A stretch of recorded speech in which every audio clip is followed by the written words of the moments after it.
Друзья, сегодня посмотрел выступление депутата Шайрбека Ташиева в Комитете по транспорту и немного хочу рассказать о его выступлении. Он несколько раз акцентировал о том, почему ему постоянно предлагают рассмотрение разрешения на ввоз праворульных автомобилей.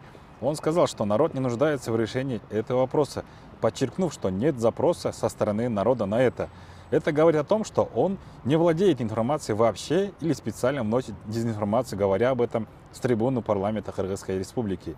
На сегодняшний день народный проект «Заепошки» уже поддержали 72 тысячи граждан Кыргызской республики. Можно ли говорить, что Шайрбек Ташиев заботится о народе Кыргызстана, или это не его прямая обязанность как депутата? Тогда я скажу немного о статистике. В 2021 году за Шайрбека Ташиева проголосовало практически в 4 раза меньше, чем за инициативу «Заепошки» о разрешении ввоза праворульных автомобилей. Ни на что не намекая, просто статистика и история нашей страны, говорящая о том, что к народу надо прислушиваться. Надеюсь, Шайрбек Ташиев внимательно изучит этот вопрос и изменит свое мнение. Друзья, спасибо за поддержку.